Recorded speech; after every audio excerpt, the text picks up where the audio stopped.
Então, boa tarde, quase boa noite, né? Para quem assistir depois, a gente brinca bom dia, boa tarde, boa noite, não sabe que hora a pessoa tá, boa madrugada. Então, esse é o segundo semestre do curso do Seminário Psicanálise e Religião, uma parceria do grupo de estudos Psicanálise e Experiência Religiosa, que está entrando no seu quinto ano, começamos em 2020, com a SPO, que é a Sociedade Psicanalítica Online, que foi criada pelo Eduardo Amaral. Algumas pessoas perguntaram quem é o Eduardo. Não é meu secretário pessoal, não estou nesse nível. É o diretor da SPO. E deixa eu compartilhar com vocês a tela. Grupo de estudos. Para vocês terem uma ideia do percurso feito, né? Começamos em 1º de abril de 2020, estudando alguns textos do Freud, alguns a gente viu agora no curso também, né? E textos de outros autores, tivemos muitas pessoas convidadas.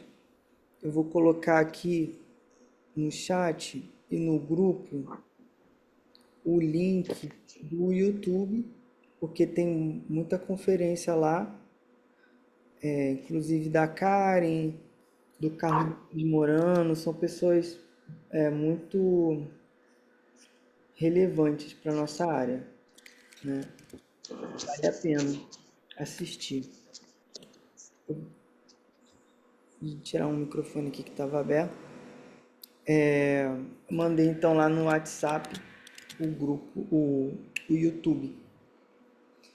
E aí, bom, esse primeiro ano, segundo ano, o Mal-Estar na Cultura a gente viu no primeiro ano, mas não terminou, fomos até a parte 6.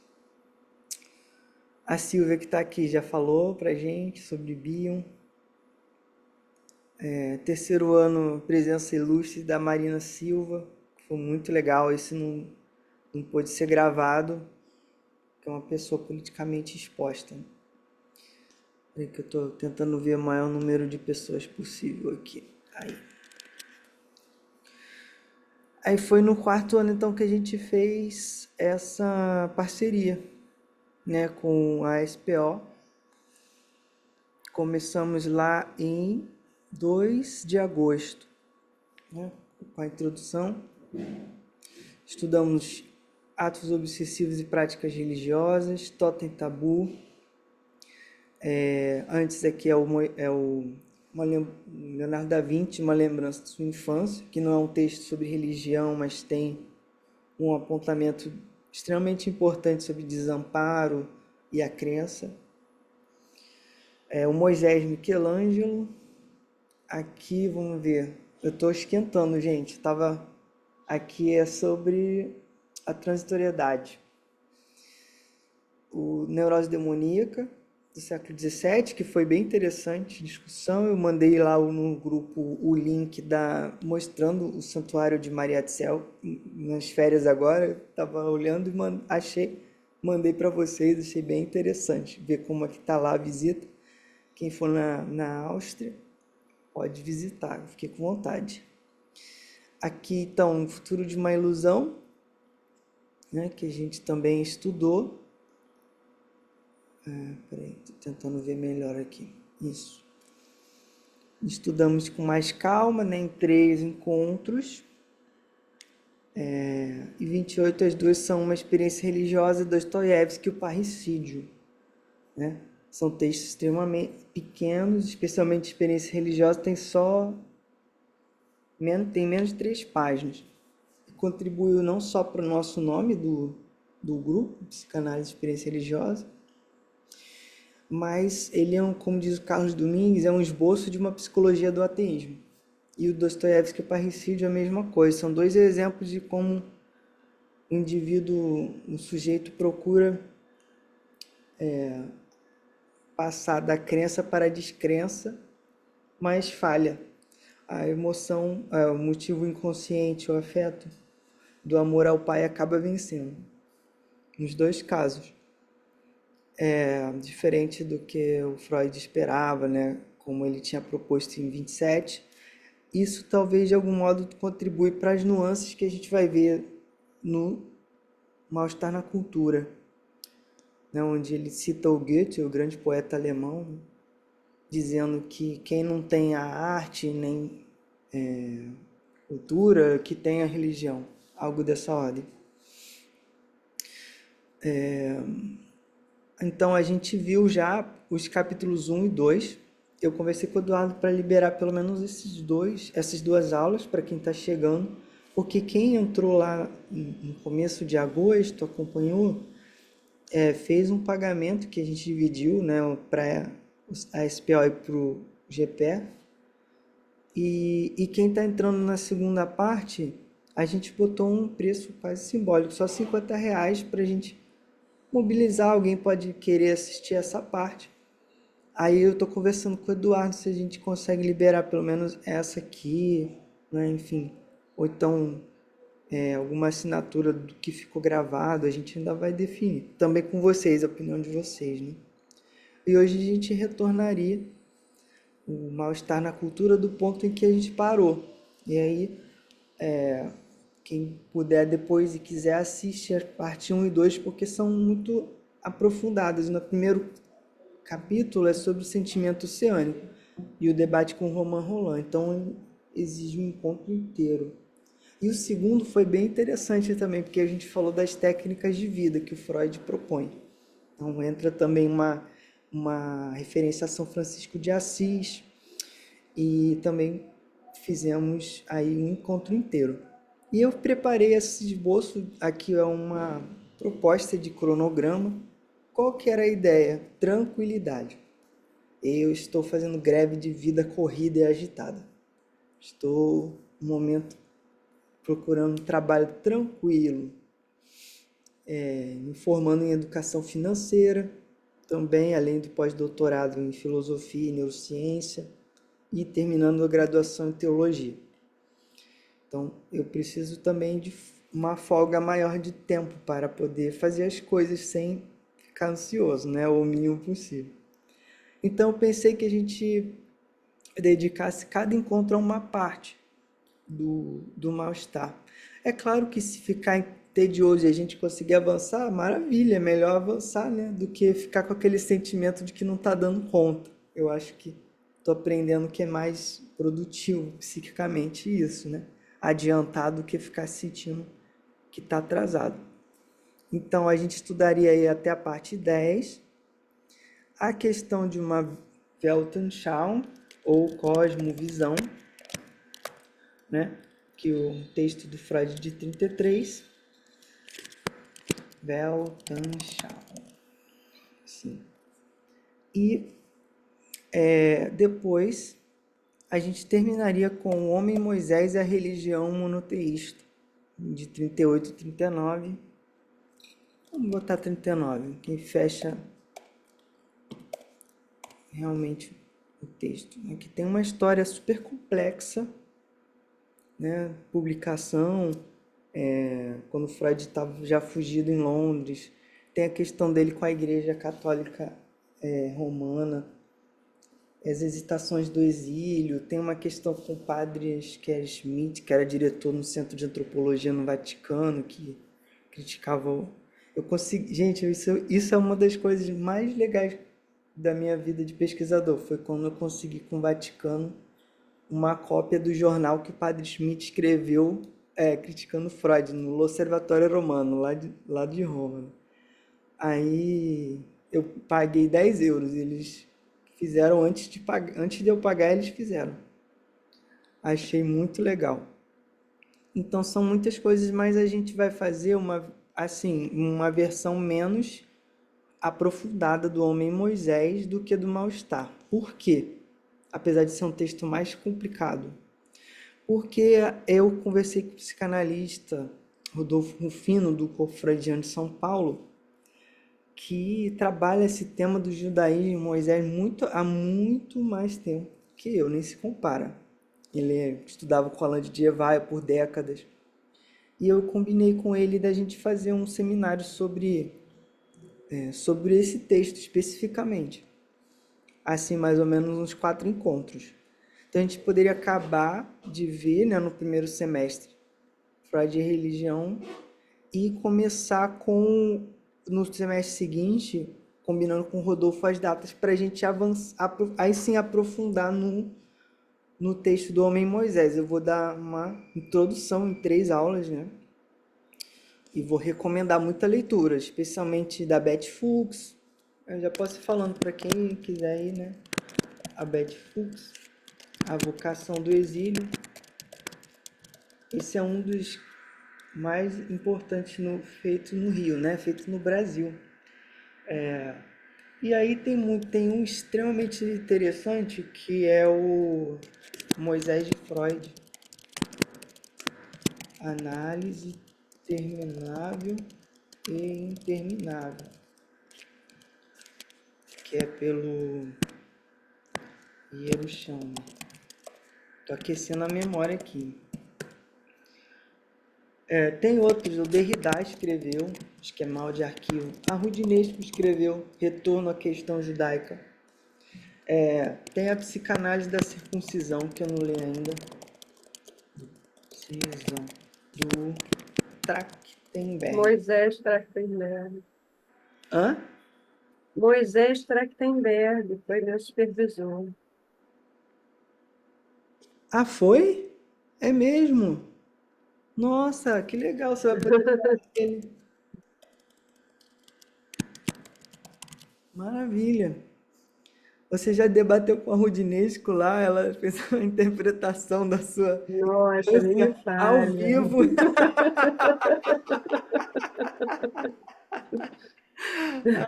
Gente, Mas olha, eu ainda vou voltar com transmitida ela com pelo aquela YouTube. questão. Vou voltar. Imagino. Bom, para vocês terem uma ideia como é complexo, né? O tema do Moisés.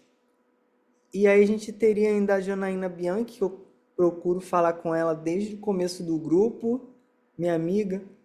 Aí finalmente ela defendeu e topou falar pra gente sobre a tese dela de mística, linguagem e psicanálise, doutorado em psicanálise na UERJ. Um plus que eu ainda tenho aqui também é o Renato Matoso, que é meu supervisor de pós-doutorado, trabalha cristianismo e neurociência. Não é psicanálise, mas desde o começo do grupo eu coloquei essa questão interdisciplinar, então tem psicólogos também, filósofos. Enfim, aí eu tenho várias ideias aqui para falar e tal, mas começando um curso eu tenho meio que um esqueminha. Já dei esse curso também aberto e falta só lançar a parte 4. Assim, primeira coisa seria pedir para vocês se apresentarem no chat, para que a gente não fique muito tempo nas apresentações, mas é legal, daí eu posso também copiar e me lembrar do histórico de vocês. Eu gosto de ter isso. Quem não me mandou ainda, se quiser fazer, melhor ainda aumentar um pouco o que escrever aqui e mandar para o meu e-mail, se puder, se quiser. Eu tenho guardado praticamente todo mundo, não sei se deixei alguém que entrou no grupo, que eu vou botar, compartilhar tudo. E aí eu gosto de olhar quem é a pessoa, o que ela está querendo estudar, enfim. Aqui tem o grupo de e-mails do grupo de estudos. Nossa, já tem isso tudo? 253 participantes? Eu não sabia que estava tão grande assim.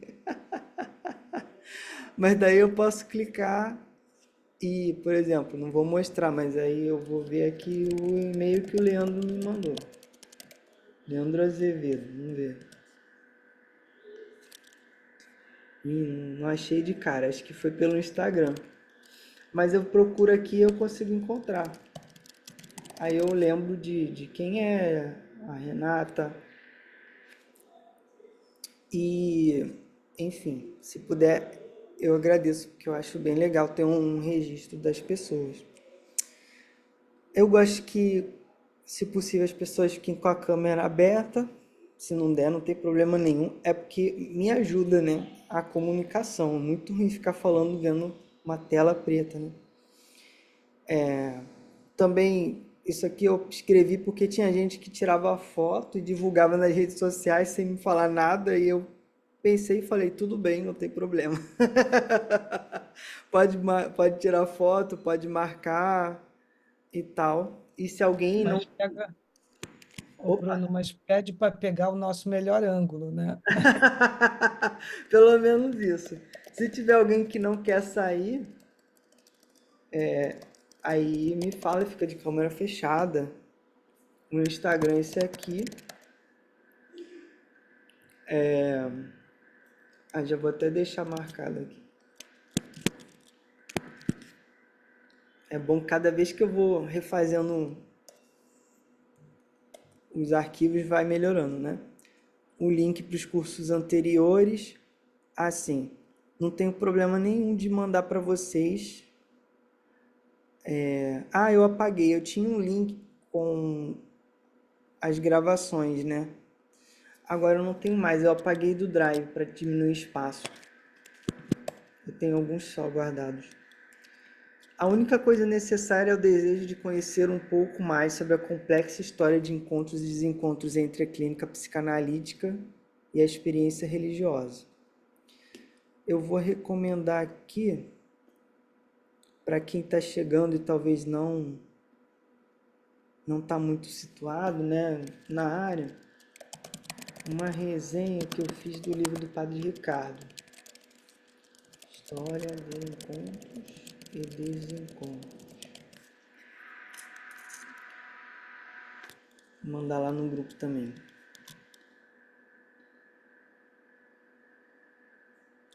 Aqui. Uma história de encontros e desencontros, que é uma resenha desse livro aqui. Excelente, sempre recomendo para começar. Eu estou terminando um livro, uma introdução, Ricardo Torres de Araújo, Deus Analisados, Católicos e Freud. Mas ele faz uma introdução à crença religiosa em geral. Ó, nota 5. Nem dei nota ainda. E, voltando. Esse curso também partiu da minha vontade, meu desejo de auxiliar a construção do meu livro, que eu já mandei para a editora, já fiz o contrato em 2017, com minha mãe e meu pai, logo depois que eu defendi, e ainda não mandei o manuscrito até hoje. Então tem 6, 7 anos, né? Aqui praticamente 3 capítulos estão prontos. Meu pai me deu de presente o direito autoral desse quadro que eu achei belíssimo, do Museu Judaico em Berlim, do Ernst Shakai, acho que é Shakai. Um muçulmano, um cristão e um judeu visitando o senhor Sigmund Freud. Já tenho o direito autoral para ficar na capa, já tenho a capa na cabeça há anos, já lombada rosa, mas ainda não saiu. Ó, tá quase pronto. Com prefácio da Denise Maurano e pós-fácio da Maria Clara. Eu acho que eu troquei a Maria Clara. Então a gente viu já até o 3º capítulo. Aliás, até o 4.1. Agora a gente vai ver esse aqui, Sentimento Oceânico Mal-Estar, as Cosmovisões Científica e Religiosa e 3 ensaios sobre a origem do monoteísmo. Esse aqui ainda é só eu que tenho, pode partilhar porque é plágio. Apresentar. Isso aqui eu não vou fazer, você já me conhece, a maioria, né? Eu fiz graduação em Psicologia, mestrado em Psicanálise, doutorado em Ciência da Religião, terminando a graduação em Teologia e fazendo pós-doc em Filosofia. Sempre estudando grande parte desse tema, Psicanálise e Religião. Aí a questão da contribuição financeira. Eu nunca cobrei pelos cursos, não tinha taxa de inscrição, contribuição livre. Grande parte porque eu sou bolsista desde a graduação até o doutorado em universidades públicas. Eu gosto de oferecer gratuitamente. Mas eu também tenho contas, análise, formação, que eu nem estou fazendo mais, estou fazendo formação agora em uma outra área, neurociência, vamos ver o que vai sair disso. Então, eu não coloquei um valor obrigatório. O curso tem, na parceria com o SPO, a gente fez um valor, que eu já nem lembro quanto foi, e agora é de 50, né? Se alguém quiser fazer outra contribuição, eu vou deixar aqui, mas é totalmente livre, não tem nenhuma obrigação, nada. Eu vou botar o meu CNPJ. Daí, se não, esse aqui não vai para SPO. Vai diretamente para o CNPJ que a gente fez do grupo de estudos, né? Que está o Brother Coffee. Eu tenho outro projeto, quem quiser conhecer pode também pedir para entrar. Brother Coffee, Arte, Cultura e Espiritualidade. A gente esse semestre deve estudar Divina Comédia com a Luciana Magri. A gente vai fechar os detalhes numa reunião. Então, a gente agora tem Vai investido... continuar de quinta com a Luciana? Não combinei o dia ainda com ela. Ah, tá. Tá bom. Acho que vai ser sábado, não sei ainda. A gente investiu, agora já rendeu um pouquinho, 4.050 do grupo de estudos. A gente usava para pagar o Zoom. A gente ganhou uma doação de uma escola de psicanálise que fechou de mais ou menos 7.000. Acho que foi um pouco mais até. E a gente fez a tradução, encomendei a tradução de uma obra do Pfister, de 1910, agora só falta, ó, a Lourdes que é da tradução. Eu já revisei, agora é a revisão da revisão, só falta eu dar ok aqui e mandar para a editora da PUC do Rio Grande do Sul. Aí eu fiquei, para mim, até o momento, uma das grandes realizações, né? Poder, com dinheiro coletivo, uma doação, juntar esse dinheiro para fazer essa tradução da Piedade do Conde Ludwig von Zinzendorf, uma contribuição psicanalítica para o conhecimento dos processos de sublimação religiosa e para o esclarecimento do pietismo. Emocionante. Aí temos aqui a ideia da próxima tradução, depois que sai essa, seria provavelmente como é que é o nome dela, da mística que o Pfister analisa? E não é isso aqui não. Nem sabia que tinha isso. Margareta Ebner. Que são textos profundamente importantes para a história da psicanálise e religião. Apareceu a minha dissertação aqui. Sigmund Freud e Oscar Pfister. Vou mandar para vocês.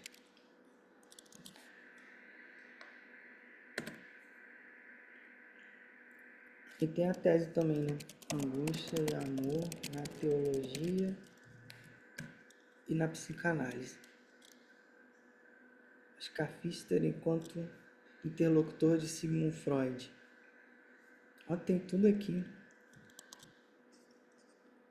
Isso aqui eu tô mandando material extra, tá, gente? Pra vocês terem uma ideia aí por onde que eu caminhei na vida. Não achei aqui o texto da Face, o texto da Margareta. Acho que eu tenho uns arquivos aqui, alguns livros do Pfister aqui, que eu consegui ao longo do tempo. Meu orientador ajudou muito. Que só tem alemão, às vezes em outros idiomas, né? Oscar Pfister, aqui. Esse é o que a gente traduziu. Nossa, essa capa tá muito fake. Esse aqui. Tava em alemão gótico. A outra é esse aqui. Ah, é de 1911. Steril Mystik von Margareta von Ebner. Histeria e Mística em Margareta Ebner. Foi nessa revista de Centralblatt für Psychoanalyse. Para vocês terem uma ideia, né? Eu gosto muito dessa coisa da história. Então, Eu tenho muito esse lado. Tá, volta. Então, acho que é isso de... eu vou mandar aqui. 7.000 foi a adoção, 4.050 que a gente tem aplicado. O Brother Coffee, eu vou mandar um link para vocês, se alguém quiser entrar, conhecer mais ou me escrever e-mail, pode me perguntar mais por e-mail. Convidar, como é que eu convido? Aqui, enviar link, SPO. Isso. O que mais? Divina Comédia. Eu vou mandar também o CNPJ se alguém, CNPJ do GP, se alguém quiser contribuir livremente com projetos futuros, especialmente a tradução do livro de Pfister de 1911, Histeria e Mística em Margareta Eblin. Pronto. Encaminhar para o grupo também. Aqui. Então, para quem não estava entendendo muito bem, são 2 grupos diferentes, né? Aqui é o grupo só desse curso, que o Eduardo foi adicionando 23, conforme as pessoas iam sinalizando que queriam participar. O do GPE é maior, tem muita gente, tem 92. Aí ele tá gravando um áudio aqui, ó. Você não veio, eu falei, você não vem. Cadê você? Ótimo. Então acho que é isso. Perguntar se há alguma dúvida e começar a aula.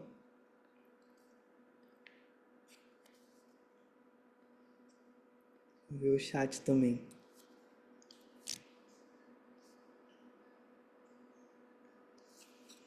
Silvia está desde o começo. Grupo de pesquisa estética e arte sacra. Muito bom. É a nossa analista inglesa. Raridade. E ela caiu, eu acho. Renata, psicóloga e teóloga. Mora em Portugal. Amo psicanálise. Maravilha. Bem-vinda. Eu morei aí perto, na Espanha, na Granada. Maravilhosa. Aí eu fui... Nossa, cometi o erro, né, de pegar um ônibus para ir para Lisboa. Mais de 10 horas e não dormi de madrugada. Não, não, não. Melhor pegar Ryanair. Então vamos lá, né, gente? Qualquer dúvida é só vocês me escreverem, mandarem áudio. Bruno, Sim, como é a minha primeira vez, né? Não sei muito bem como funciona. Quanto tempo geralmente é de duração? Para perfeito. poder me organizar aqui com os horários, né? Porque tem a diferença, daí eu preciso me Sim, esquematizar aqui. perfeito. Esqueci. Obrigado por me lembrar. A gente, no semestre passado, trabalhava 1 hora. Raramente passou disso. Esse semestre, eu me organizei para que pudesse ter mais tranquilidade. A gente mantém essa referência, porém, né, de 5h30 até 6h30. Porém, eu posso ir até 7 horas tranquilo. Então, dependendo do andamento aqui, da discussão, se estiver interessante, se tiver mais conteúdo. Mas não vamos passar de 7 horas. 7 horas é o teto. Então, entre 1 hora, no máximo 1h30. Negócio de 2 horas online não dá certo. O pessoal já sai, não tem como. Beleza? Fica bom para você aí? Já é 10 horas, né?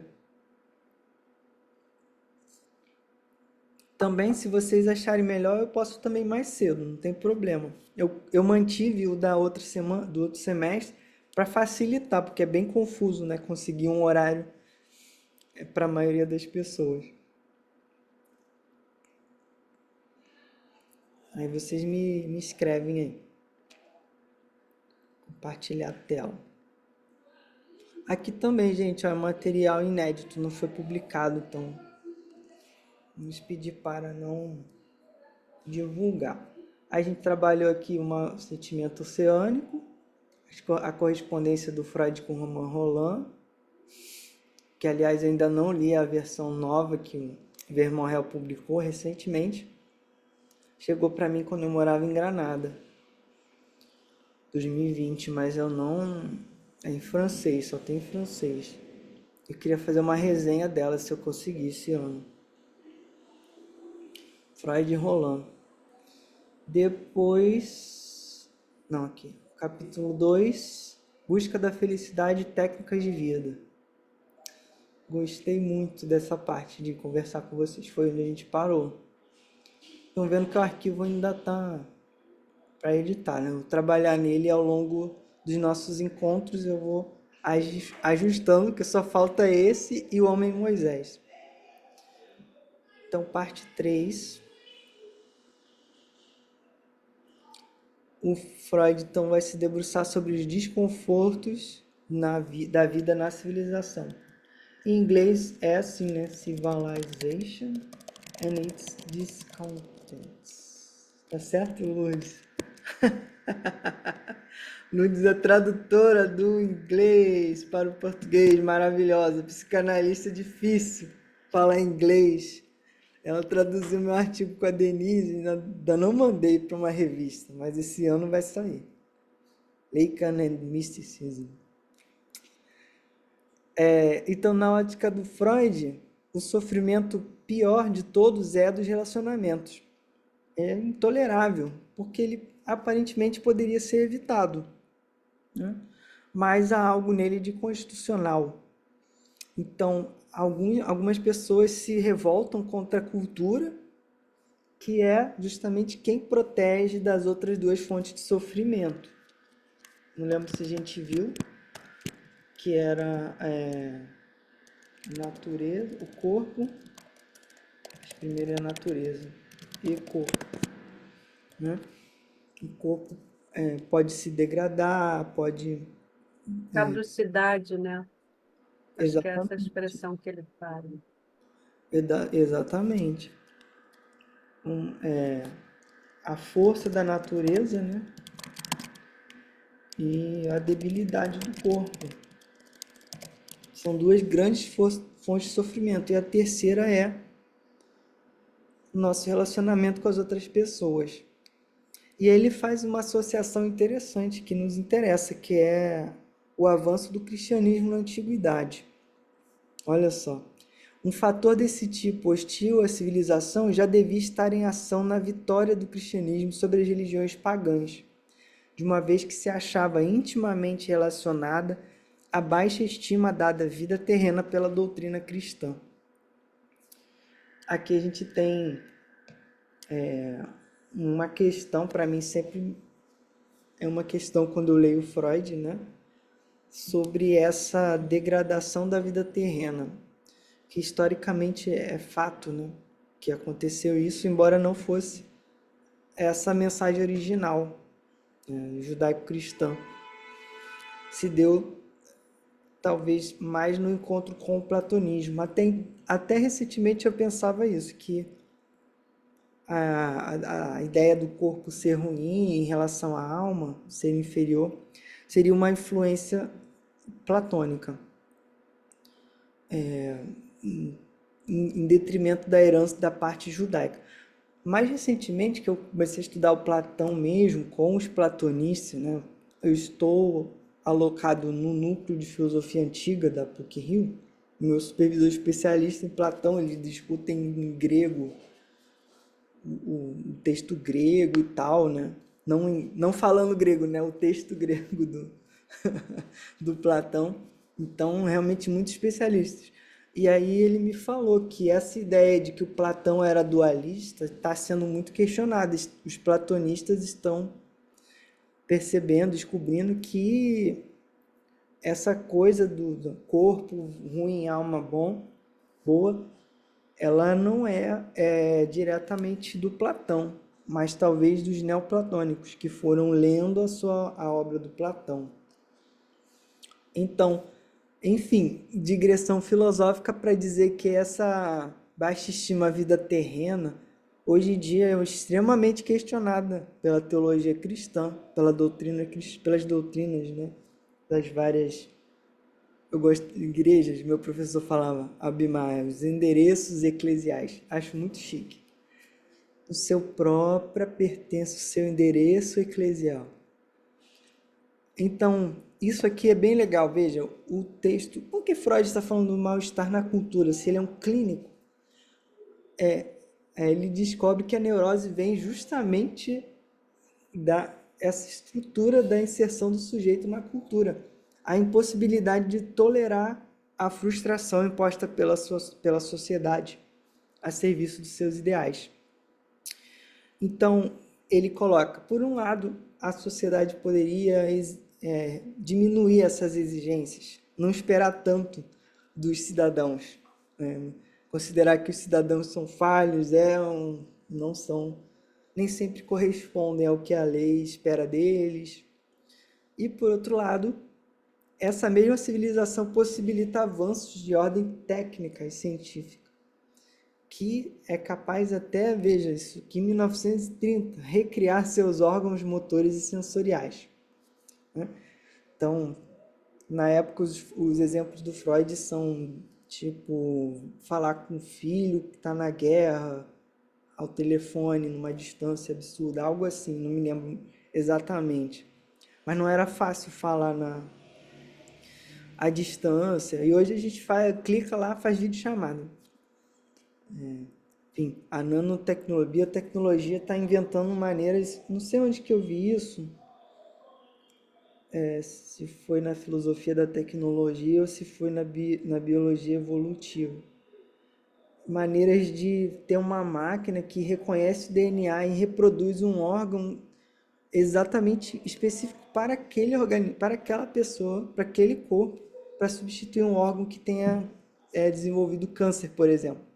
Então, vocês imaginam o nível de complexidade disso. Uma análise de DNA e reconstruir um órgão inteiro, né? Isso não está muito distante da nossa realidade, né? Acompanhando. Vai ter um evento na PUC, quem quiser assistir Filosofia da Tecnologia. Era um tema que meu irmão Bernardo gostava muito. E aí eu estou me inteirando um pouquinho sobre isso também, porque está ligado à neurociência. Bom, outra digressão de ordem, filosofia da tecnologia. Para o Freud, então, os deuses seriam personificações desses ideais culturais. Para ele, o homem, ser humano, na época ainda se usava o homem, hoje em dia já cada vez mais se usa a humanidade, né? Ele próprio quase se tornou um deus. O homem, por assim dizer, tornou-se uma espécie de deus de prótese. Essa expressão é muito famosa também no texto do Mal-Estar na Cultura. Assim como as 3 origens do sofrimento, corpo, natureza e relacionamentos, essa expressão do homem se tornar um deus de prótese é muito famosa. Mas que o homem então não está feliz em seu papel de semelhante a Deus. O que seria o deus de prótese? Uma prótese dentária, né? Você vai lá e dá um jeitinho de forma artificial, né? Como eu vinha falando. E a gente vê a influência do pensamento feuerbacheriano muito claramente. Quem não conhece, né, o Ludwig... Não, estou confundindo? Acho que é Ludwig também. Porque tem o Ludwig Zinzendorf, que é o que o Fichte analisa, e o Feuerbach.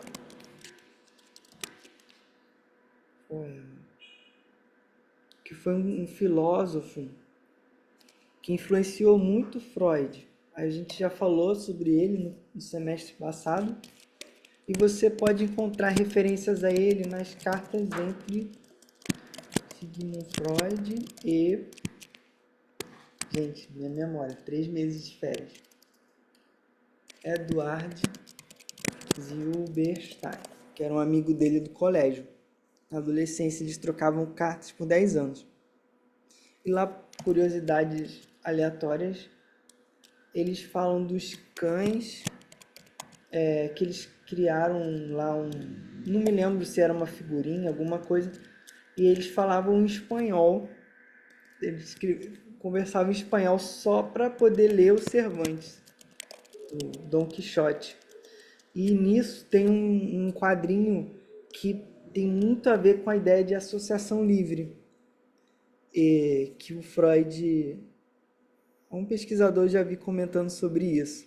Muito legal. Eu amo essa coisa da formação. Tem um livrinho muito bom, A Formação de Freud. Acho que era isso. Eu sou apaixonado, é um dos assuntos assim que eu gosto.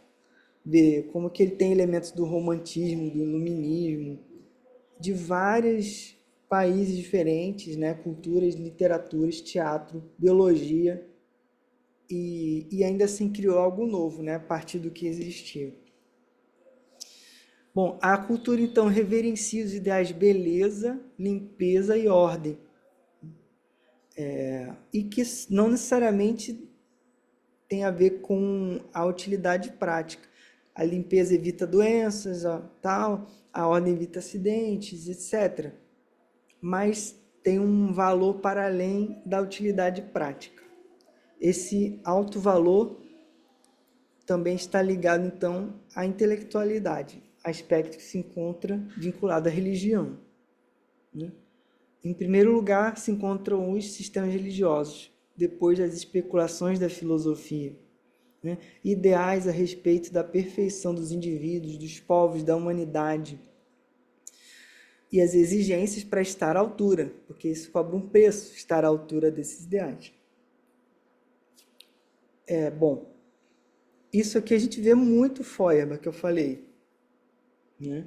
Que pensava que a humanidade toda, que Deus seria então uma projeção, de algum modo, das nossas próprias potencialidades.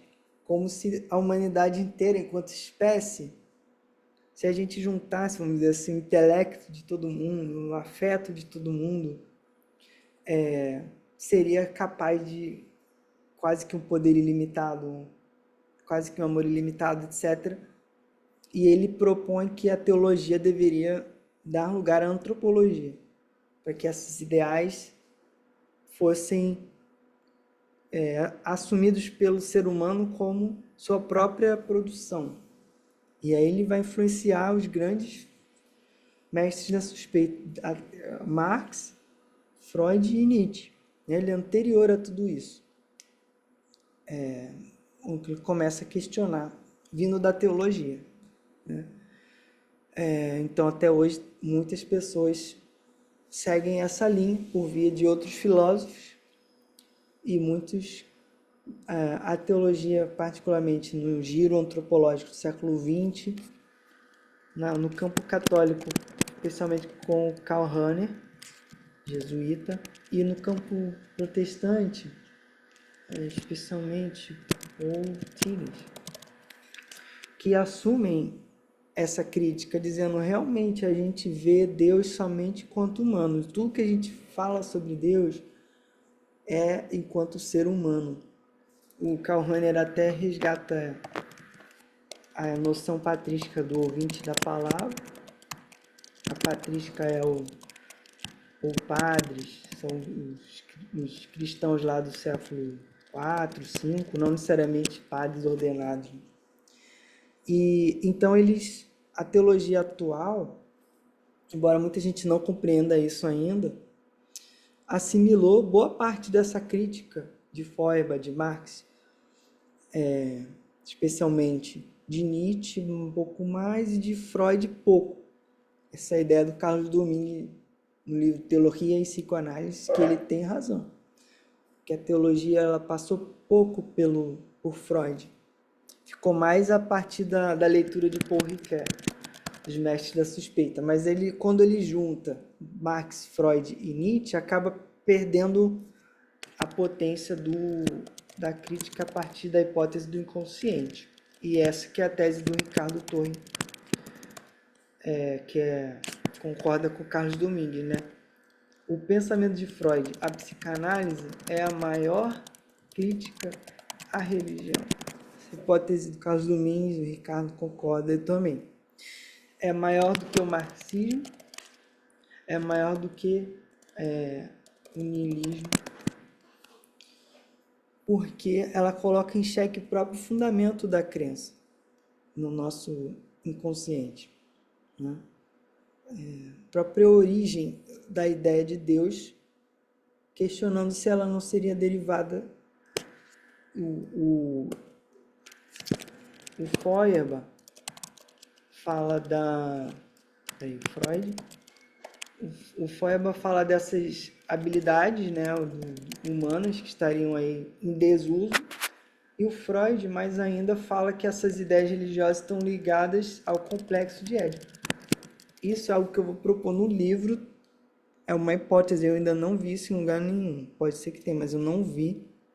É esse aqui que é o diferencial do Freud em relação a todos os outros, em especial o Feuerbach, que é a ideia de que essa imagem de Deus, ele bota, vamos dizer assim, quando eu gosto de falar imagem de Deus porque eu também sou cristão, teólogo em formação, mas eles não falam imagem de Deus, eles falam Deus, né? Assim, o próprio Deus entendido como essa potencialidade psíquica.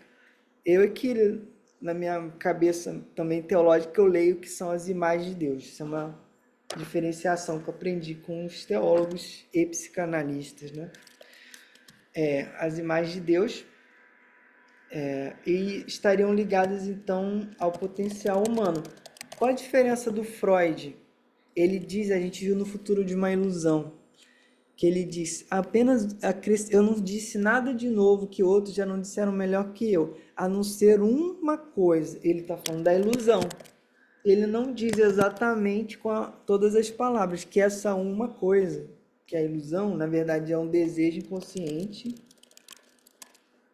do complexo de Édipo, né? Fundamentado no complexo de Édipo. Essa aqui que é a grande novidade da psicanálise, para entender a religião, que tem a ver com os nossos afetos, amores e ódios, né? Pelos nossos cuidadores, pai, mãe, que é tão difícil lidar, a criança lidar e deixa marcas. Então, as atividades humanas teriam essa dupla motivação. Utilidade, por um lado, fazer a sociedade funcionar. Não sei se vocês faziam isso, eu fazia isso muito pequeno, no carro com meu irmão, olhando assim, meu Deus, quanta gente! Só olha um prédio, tem mais de 100 pessoas e cada uma é um mundo, né? A gente é um universo, não termina de fazer análise nunca, porque, né? Imagina, bilhões, e a coisa funciona. Eu me espanto muito que o mundo funciona. O mundo tem problemas enormes, guerras, fome, miséria, mas assim, as coisas andam, tem sinal no trânsito, os carros às vezes param, aqui no Rio pelo menos, em outros estados não. Quer dizer, tem uma sociedade que funciona minimamente, né? Isso é espantoso, eu acho isso espantoso, que exista alguma regulação, mas ainda agora estudando economia. Como é que pode essa coisa de sacar dinheiro, fazer Pix, crédito, as coisas não desandam? É uma coisa espantosa. Então, eu gosto de pensar que o Freud faz com a religião, propõe aquilo que ele mesmo propõe em relação à transferência na clínica, né? O manejo dos afetos de amor e ódio na transferência devem ser colocados a serviço do trabalho da investigação clínica, né? Para que as paixões dos analistas, quer dizer, religiosos ou ateus ou agnósticos, eu nem sei mais como diferenciar com o nível de diálogo na ciência da religião está tão complexo, vamos dizer, que não dá mais para opor religioso ou ateu. Às vezes a pessoa tem fé, mas não tem religião, ou às vezes ela até tem religião, mas ela no fundo é um ateu na prática, né? Então, assim, fica difícil para os cientistas da religião darem um nome nisso, mas enfim, se a pessoa ama ou odeia a religião, né? Isso não deve interferir, impedir a abstinência, a busca da que Freud fala a meta da abstinência. O analista não está ali para satisfazer, né? O analista não está ali para satisfazer aos seus desejos, né? Com o paciente. Às vezes me perguntavam em grupos de psicólogos cristãos, quando eu atendia, eu não atendo há um tempo, eu escolhi a pesquisa. E eu falei que não falava nada sobre isso, né? Não tinha nada a ver com o trabalho, se eu tinha ou não religião. Enquanto tem psicólogos que já escolhem dizer isso antes, né? Ou até tem grupos que colocam que é um psicólogo cristão. Eu até vou falar para eles esse ano, mas eu nunca falava isso. Não, também não negava, eu tenho rede social, não vou mudar minha rede social também. Tem gente que não posta nada, pessoal. Enfim, o importante não é isso. O importante é que a sessão, ou a análise, no caso do trabalho teórico aqui, a gente tenha consciência que a nossa tendência é a tomar a nossa paixão. Eu tenho dificuldade, por exemplo, com artigos que defendem ou que trabalham a questão do uso de drogas, né? Ou que vejam isso pelo lado religioso. Embora eu sei que todo um trabalho antropológico, né, que falam da conexão com a natureza, etc. Mas eu não fui criado assim. Eu não faz parte da minha experiência religiosa o uso de substâncias psicoativas. Então, óbvio que quando o professor passa uns artigos, eu não costumo pegar esse, eu vou pegar algum que tem a ver comigo. Mas às vezes é interessante você ler algo que não tem nada a ver com você, né? Justamente é o que o Freud está dizendo, o perigo é o perigo da bolha, né? De você ficar só no que... E uma vez eu vi um congresso internacional com uma teóloga falando, gostei muito, teóloga, não lembro o nome dela, muito boa. Acho que era da Áustria, nasceu na Áustria. Aí ela falando que tudo que diz respeito ao humano interessa a ela enquanto teóloga. Então, se descobrem certas áreas no cérebro ativadas pelo uso de psicoativos, interessa a ela para pensar a revelação de Deus e a teologia. Interessa a ela ver como é que isso funciona no cérebro, né? E tem até uma frase do Dostoiévski, né? Nada do que é humano me é estranho. Então, isso é um trabalho difícil, né? Dos analistas e dos pesquisadores. E o Freud aqui faz isso. Eu estou falando muito, eu vou tentar fechar aqui. Eu nunca sei o que eu vou falar na aula, eu abro e começo a falar. O Freud aqui fala que, mesmo que você ame a religião, a alta realização do espírito humano, ou deplore como aberração, ele reconhece que onde se acham presentes está implícito um alto nível de civilização. Isso aqui eu acho extremamente importante também. Um alto nível implícito de civilização. Onde tem religião, onde tem filosofia. Então, essa regulação dos relacionamentos sociais, eu vou trazer mais sobre isso ao longo do semestre, que estou estudando agora, Teologia e Justiça. O ofício, vou botar aqui uma anotação para lembrar de anotar isso. O ofício do mediador. Teologia e Justiça. O poder, que aí já discute, o Leandro vai saber mais, que é da área do direito, questão da mediação de conflitos. Estou gostando muito. O poder da comunidade consiste na reunião das pessoas, em contraposição a qualquer indivíduo isolado, que se ousasse se impor, né, pela... Vou até trocar a palavra. É muito bom falar nos cursos que eu vou depurando as palavras do livro. Que eu usasse impor-se. Impor sua vontade. Né? A questão lá, lembrando do pai da horda. Toque no tabu. Né? Então, essa substituição do poder do indivíduo pelo poder de uma comunidade constitui o passo decisivo da civilização. Sua essência reside no fato dos membros da comunidade se restringirem em suas possibilidades de satisfação, né? A primeira exigência da civilização, portanto, é a da justiça, a garantia de que uma lei, uma vez criada, não será violada em favor de um indivíduo. Ah, isso aqui é um bálsamo ao coração, porém quando a gente olha a realidade. Ah, achei tão lindo, olha só. A garantia de que uma lei, uma vez criada, não será violada em favor de um indivíduo. Então, a tendência cultural seria de que as leis se tornassem cada vez mais expressão da vontade e não de uma pequena comunidade. Aqui você já vê problemas dos nacionalismos, do Brexit na Grã-Bretanha, saída da União Europeia.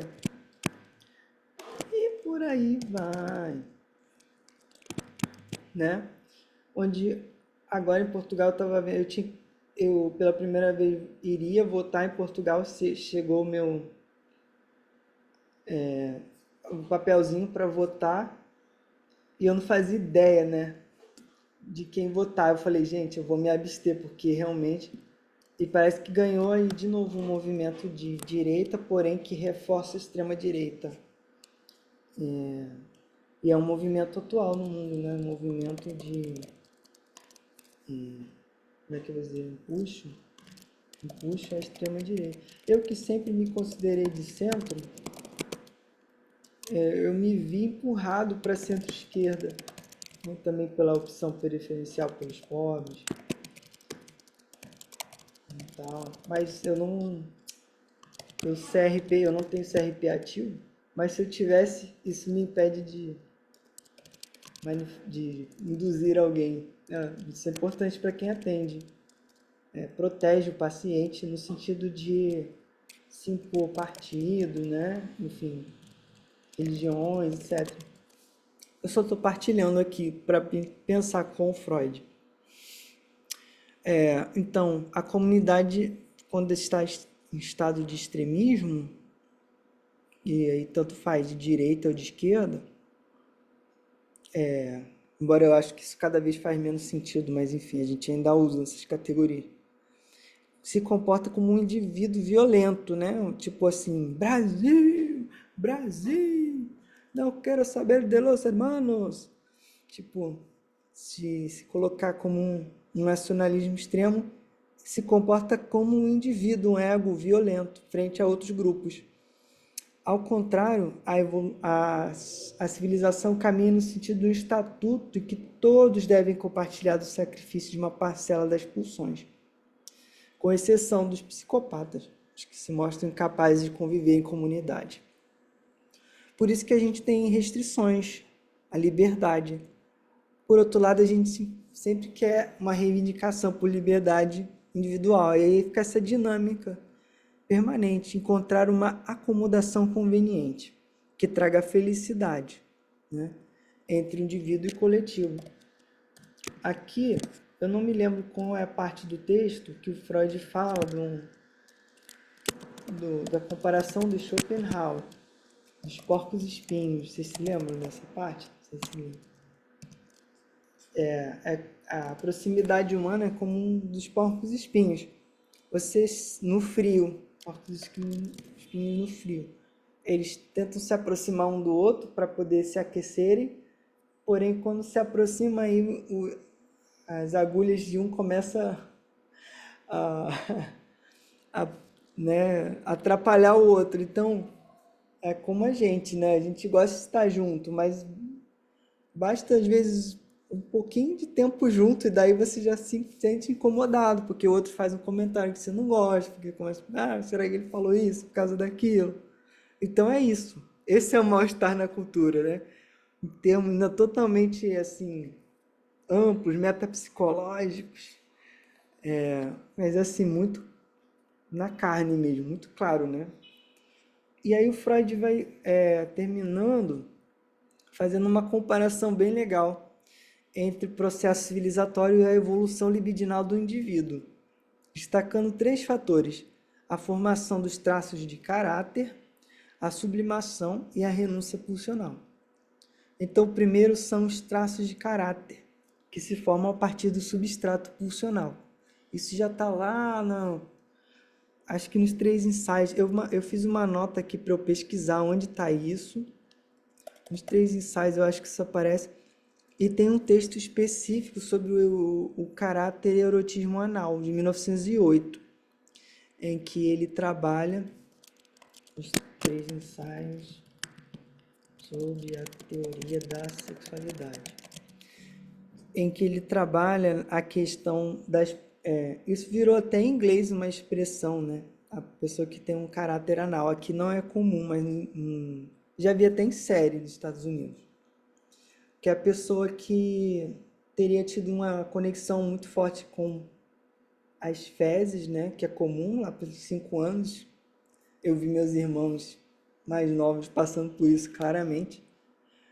E depois pode se tornar um apego muito grande. Pessoas que têm apego aos seus bens, aos seus posses, ao seu dinheiro. Um apego que pode ser moderado, é um traço de caráter, ou excessivo, que já se torna patológico. Que a gente tem até seriados sobre isso, né? Os acumuladores, enfim, que tem a casa repleta de objetos. Ela não consegue deixar as fezes irem, entre aspas, né? Já vi até um vídeo de uma criança chorando sofregamente porque a mãe deu descarga e ela viu as fezes indo pela descarga e se sentiu profundamente angustiado, chorando muito, né? Eu não sei porque as mães filmam os momentos mais vergonhosos dos seus filhos e postam no Instagram. Eu já recebo muitos assim, um pior do que o outro, né? A gente acha engraçadinho, porém é uma exposição, né? Enfim, aí entra a questão dos amores e ódios, das ambivalências aí. E eu fiquei imaginando que para criança as fezes seria, vamos supor, como se eu visse, imaginando, tá? Como se fosse a minha mão lá e dando descarga e levando a minha mão embora. Essa é a teoria do Freud, de que a pessoa ainda não separa exatamente qual parte do corpo que fica, qual parte do corpo que vai embora, né? E ela falando, você vai fazer outro, brincando com o filho, né? Mas você vai fazer outro. Mas na cabeça dele é uma parte dele que saiu de dentro dele, né? E daí tem as fantasias em relação às crianças, as equivalências simbólicas, enfim. O Homem dos Ratos, Freud trabalha muito isso. E nesse texto também, que eu vou ler e vou ver o que posso trazer para cá. Então, além dessa coisa de reter, tem a questão da limpeza. Tem que limpar, não posso deixar nada sujo, tudo tem que ficar limpinho, brilhando, né? Que já é o Freud falava da formação reativa, que é você transformação no oposto, né? Uma das maneiras de se defender é transformar no oposto. Bom, então essa é a primeira possibilidade de semelhança entre cultura e indivíduo, né? Como é que o indivíduo teria uma espécie de evolução libidinal, entre aspas, depois vai ser muito questionado, especialmente com Lacan, quando ele salienta a pulsão invocante e a pulsão... Vou botar aqui, nota. Essa questão da evolução dos estágios da libido tem raízes em Freud, mas foi sistematizada, eu acho que eu vou confirmar, por Karl Abraham. Verificar o ano, não sei se é 12, acho que é 12, e que depois seria muito questionada de modo ainda mais radical por Lacan. Nossa, estou esperando quase um parágrafo inteiro aqui na aula, ao salientar a pulsão invocante e a pulsão escópica, a voz e o olhar. Eu aprendi isso também com um texto tentando entrar para o mestrado do Jacques Lamillaire. Não costumo ler ele, mas eu li esse texto interessante. Por quê? A voz e o olhar estão presentes ao longo de toda a estruturação psíquica.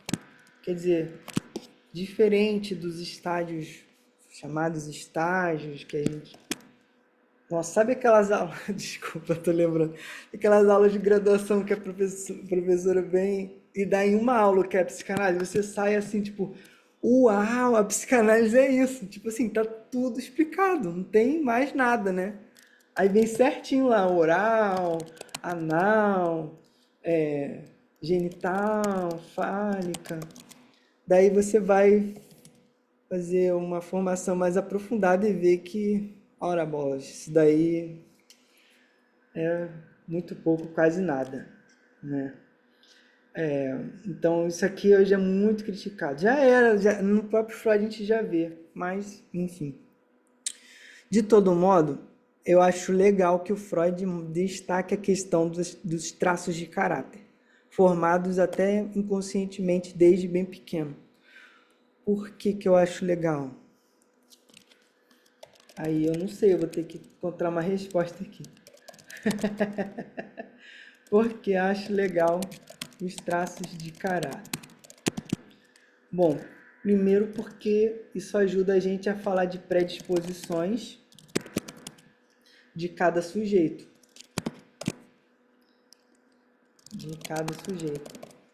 E isso aqui talvez é aquela coisa do Freud que faz uma nuance, borra um pouco a nuance entre natureza e cultura, que era a grande questão quando eu fiz faculdade de psicologia em 2008. O que é natureza, o que é cultura? Praticamente todas as matérias a gente brincava que não tinha resposta, eram as duas.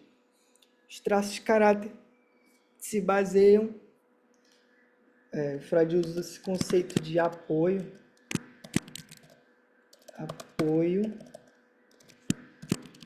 da libido sobre o instinto.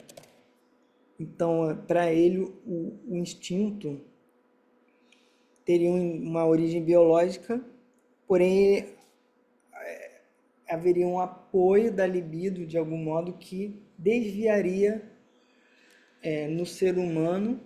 O Lacan vai destacar muito a fala, né? Acho que foi Didier Weil que disse: o grande espanto de Lacan é que o humano fala, né? Ele diz: Freud não se espantou que as pessoas falassem, ele tomava como... Eu amo essas leituras assim, diferentes, né? Ele diz: o Freud não se espantou que as pessoas falassem. Esse é um ponto base do Lacan.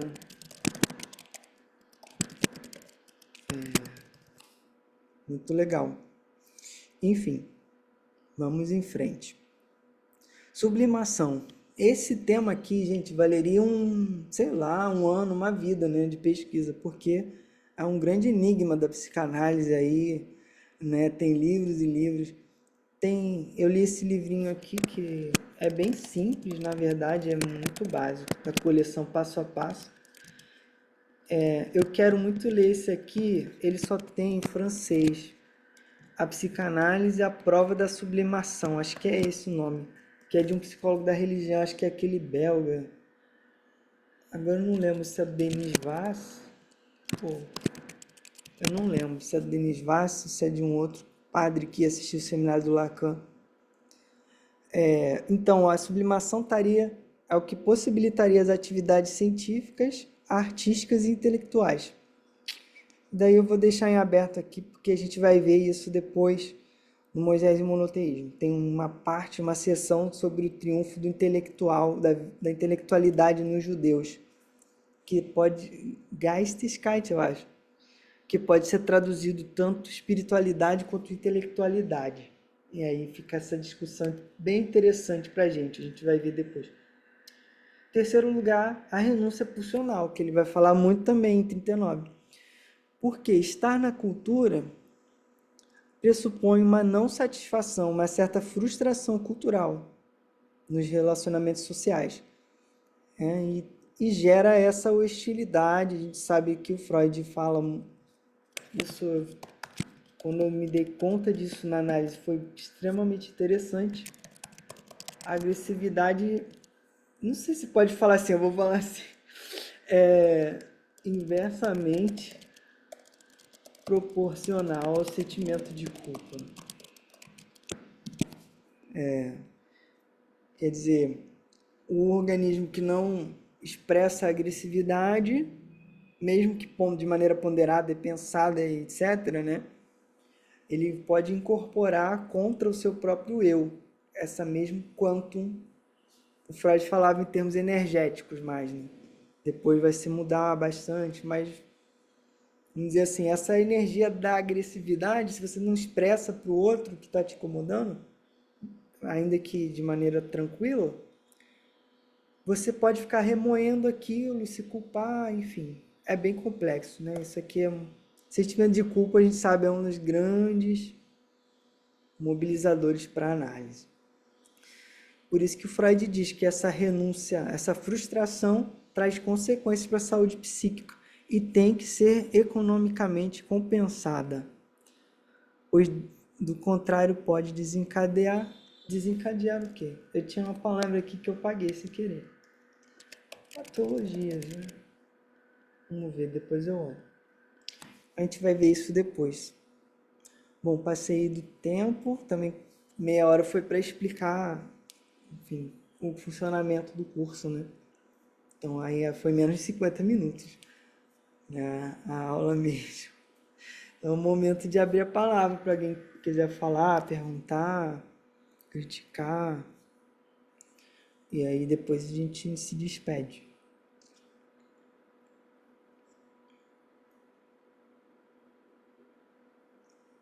A Lourdes se apresentou.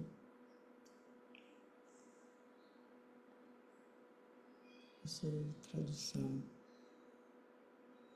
Muito bom, o Lourdes está abrindo vários cursos de extensão e de especialização aí, se alguém se interessa por essa área, vale a pena. Obrigada, Bruno. Propaganda, momento propaganda. É, é uma luta. Manda para mim para eu divulgar também. Ah, Ai, claro que mando. dá. Claro que Eu já, não sei imediatamente. quantos cursos, você falou, não sei quantos cursos, eu já fiquei cansado só de pensar. Falei, meu Deus. É um pedido do meu diretor, né? Que a gente, né, faça cursos, a gente sabe a importância disso. Eu fico assim impressionada de ver, por exemplo, como todos os cursos que eu participo, quer dizer, todos não, todos os grupos que eu participo com você, quanta gente interessada. Você mesmo ficou impressionado, Sim, porque vai ser gente muito mais madura, né, do que hoje em dia está difícil atrair a juventude para, né, os mais jovens. Está uma luta. é mesmo. Mas obrigada, Bruno. Tá difícil. É, a gente está É, na era da tudo para. informação fácil, né? YouTube. É, é. Mas é bacana ter um curso como esse. Ai, Bruna, eu tinha até pensado alguma coisa para te perguntar, assim, queria que você falasse um pouquinho mais esse Deus de prótese, né? O homem se tornar esse Deus de prótese, uhum, esse Deus artificial, uhum. né? Seria esse sujeito que se acha, sei lá, tão poderoso e dispensa essa espiritualidade, né, a própria criança. Eu Exato. sempre fico, desculpa, vamos dizer assim, vocês talvez pensem, quem não me conhece, o Bruno me conhece, que seja um pouco ingênuo da minha parte, mas eu fico muito impressionada e fico pensando assim, como é que alguém pode viver sem Deus? Uhum. Essa é uma coisa que me pergunto muito. E eu conheço gente que se diz, né, e realmente, né, sem Deus e sem religião, enfim, eu vou ficar com Deus, né, sem essa crença. Então, é por aí esse Deus de prótese, né, essa Sim, ideia de prótese, essa ideia desse Deus, de ser um Deus mesmo, né, nem semideus. eu acho que sim, Lourdes. Eu confesso que eu também sinto um vazio quando eu penso sobre essa expressão assim, tipo, mas o que será mesmo que ele está dizendo, né? E aparece na parte sobre a questão tecnológica, né? Hum, Eu tentei olhar aqui, mas eu citei, não citei, eu citei pouco. Eu não olhei lá no livro exatamente. Eu posso até olhar para a próxima vez, se eu abrir aqui. Psicanálise. Não, capítulo 4.2. Interessante essa fala sua, Maria, né? Maria. É Lu? Maria. É É Maria. É Lourdes. Maria de Lourdes, mas você pode me chamar de Maria de Lourdes, são os Ah, dois tá. nomes também. Porque eu estava justamente num grupo de leitura hoje de manhã e nós estávamos lendo os escritos do Lacan. E aí a fala dos colegas foi exatamente o contrário, né? Como é que a gente pode acreditar num ser que a gente não conhece? Eu, nesse grupo, não estava podendo falar porque eu estava num lugar muito barulhento e eu tinha dito que eu ia trabalhar só na escrita, ia participar só na escrita. Então, as pessoas falavam justamente disso, né? Do espanto delas, né? De como que existem pessoas que elas estavam falando que eram psicóticas, tá? Que podiam acreditar num ser que elas não conhecem. Então, que era uma grande loucura. E aí eu me lembro que um dos colegas, eu fiquei até um pouco desconcertada, sabe? Porque eu não consegui nem argumentar, nem na escrita, eu perdi um pouco. Aí ela falou assim, que o homem criou Deus, a sua imagem e semelhança, né? Então, exatamente o contrário, né? Então, assim, os colegas dizendo que é uma verdadeira loucura, uma absoluta psicose. Que quando você está falando com Deus, você é um neurótico. Mas se você diz que Deus fala com você, aí você é psicótico mesmo, né? Então, assim, Mas aí, uma se eu distância nego ele, grande. então ele é um perverso. Né? Então, assim, não é todo mundo que tem essa concepção. Como é que é o do perverso aí? Eu perdi. Ah, Porque eu falei assim, mas então, seguindo a lógica da estrutura, então, se eu nego a existência de um Deus, então eu sou perverso.